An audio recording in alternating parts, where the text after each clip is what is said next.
Hey guys, welcome back in here to Legacy. So I'm going to go ahead and do this video today because I think I got enough of it down to do this one pretty good. Um, and I meant to do this one before I did Between Life and Death for Anima, but I kind of thought I did and I did not. So I kind of feel stupid. But we're going to talk about secondary abilities here. And what are the secondary abilities? How do they work? Fumbles, all that kind of fun stuff. Um, and then there is one particular special ability, secondary ability, I do want to go over because I don't want to go through all of them, but I do want to go through one in particular because it actually has very specific rules um, and what you do with it. So, but real quick, what is a secondary ability? Secondary abilities in Anima are what you're going to call your skills. They are your skills such as notice, climb, athletics, acrobatics, all of that kind of stuff. Knowledge, anything that falls under what would be a skill, like in D&D, is going to be a secondary ability in Anima. So they are divided into 7 fields. There's athletics, creative, intellectual, perceptive, social, subterfuge, and vigor. And each one of those is going to be tied to a particular ability score, which their modifier from that ability score is going to apply to that skill when you roll it. So you're going to roll your total ranks plus your ability score modifier plus the die roll to get your total ability check, which is what an ability check is. An ability check is the roll. You're going to roll a D100. You're going to add all your modifiers together. You're going to add them to the D100 roll, and you're going to get your total and see if you beat the difficulty number. Difficulty numbers in this game go in different categories. I'm going to show you the categories in a second. So difficulties are established by the game master, automatically meaning the character succeeded in his attempt. You can, however, get greater success in this game. If you beat the difficulty by 40 or more, you get a great success. Great success. And if you beat it by 80 or more, you get what's called an absolute success.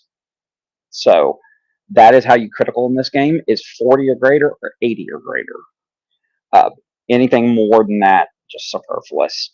However, what are the difficulty numbers in this game? So here's the difficulty ratings table. So you can see there is 1, 2, 3, 4, 5, 6, 7, 8, 9. There are 10 difficulty levels, ranging from 20 to 440. 440 is going to be really difficult to hit, even if you roll an open roll, which is something I need to talk about real quick. So open rolls in this game, if you roll a 90 or greater on the D100, you pick it up, you roll it again, you add it to the current roll, and then add your modifiers. Each time you do that, though, the reroll, the number goes up by 1. So on subsequent roll there, it would be if you roll a 90, you reroll, you would need a 91 to roll again. Don't know how much sense that makes, but it's pretty simplistic. I got into that a little bit in the basics chapter, but this table does a great job defining what the difficulties are, the numbers that you should need to beat, and then it also gives you a really good explanation kind of what those difficulty ratings mean. So most tasks are going to be moderate difficulty, so they're going to be an 80 or greater. And these are actions that require a little bit of knowledge or experience to accomplish consistently, like picking up a simple lock or curing a bothersome cold. 80 to 120 is your normal range here. That's what you're looking at for most tasks. As far as the tasks go, difficulty-wise. So just like D&D, just like other, most other games that use a difficulty class system, it's pretty simple, guys. You just choose one of these that you think applies as the GM, the player rolls, you try to determine. Passive abilities, there are passive skills in this game as well, notice being one of the primary examples. The player doesn't need to roll notice. The GM can roll it secretly if he needs players to have or have not noticed something going on that he doesn't know about. And it's pretty, the advice on that's pretty simplistic in the book. So you don't really actively notice things. That's what your perception and stuff like that is for, is active notice. Notice is more of a passive thing. Opposed checks in this game are again, the skill system in this game is very simplistic. You're going to roll D100 versus D100 plus all modifiers, and whoever gets greater is going to win. Some skills require a certain number over the opponent in order to succeed. Uh, uh, so, for example, if I was trying to detect a hidden person, it requires me to roll 80 or greater than the person hiding in order to notice them. So it's very simplistic as far as it goes. You have to look at the individual skills to determine if there's any modifiers like that. It's like I said, I'm not going to get into all the specific skills in this game because there are so many of them in this game. Fumbling. Fumbling is a kind of important part of this game as well. If you roll a 1, 2, or a 3, you will fumble. You are going to roll a D100 again. There will be a modifier based on if you rolled a 1, 2, or a 3. Sorry about the ums.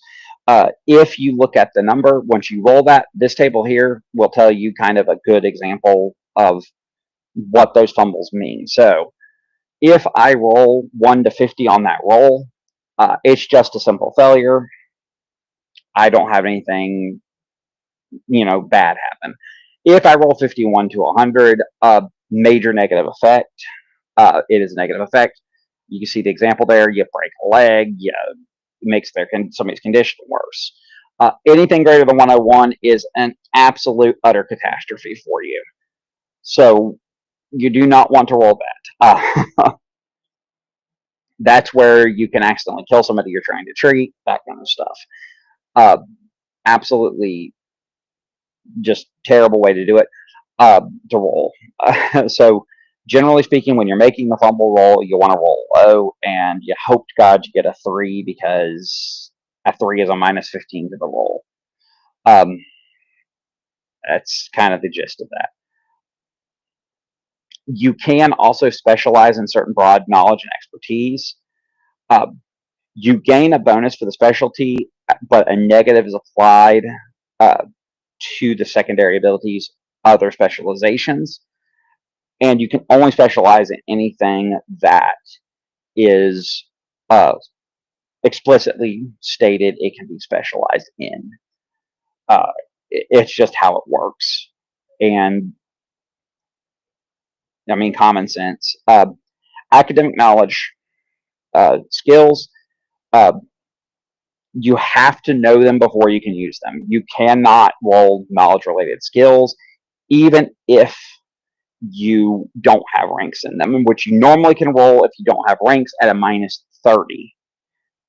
What is minus 30? Minus 60. Yeah, minus 30. I said that right.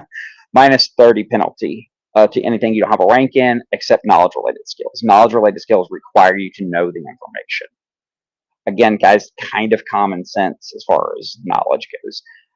There is a penalty in this game as well for wearing armor. Certain abilities will be affected by it. It will tell you, like acrobatics as an example. It does affect those skills. So if you have certain armors on, they have a natural penalty that will apply to those skills. So keep that in mind when purchasing armor. And you have to have certain wear armor qualities, wear armor ability, which is covered in another chapter. I'll get into that when we get into equipment and the wear armor ability. It requires you to have a certain ability to offset that and get rid of it. So honestly, it's really kind of, like I said, kind of common sense if you played a skill-based system. The last thing I want to talk about real quick is the forging skill. Forging in this game is kind of it's not a distinct subsystem, but it is a separate part of the skill system because it's kind of its own thing. So the first thing you have to determine is going to be what you're going to create. Again, this table here will show you the kind of stuff you can create at each difficulty. The bigger, more badass stuff you're going to create, the more difficult it's going to be. You also have to choose a material. Materials in this game do add penalties or bonuses to the roll based on what you're trying to make it out of. And then also the amount of time you take does adjust the roll as well. So when you're going to forge, you're not just looking at your forging skill, you're looking at the amount of time, the materials, and the exact item you're making. So it does require a lot of effort, resources, all of that. Uh, you require at least 12 hours of work in a day in order for it to count. Uh, and it does allow specialization in one specific type of armor, such as heavy, or one such item like heavy armor, swords, or kitchen utensils. Even, I mean, it literally whatever you want to forge. If you do that, you do get a plus 40 bonus if you're forging a specialty item. So, but again, you're going to take penalties from the negative 30 for not having ranks in the other specializations.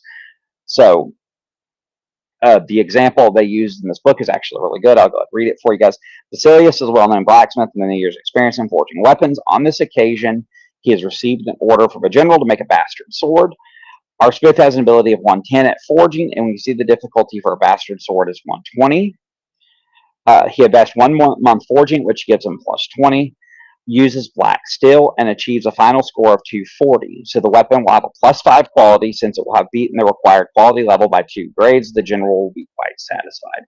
So the way this works is for every grade, 2 grades above the difficulty that you need, which is, so if you have to hit an 80 and you roll a 140, it adds plus 5 to the quality of the weapon.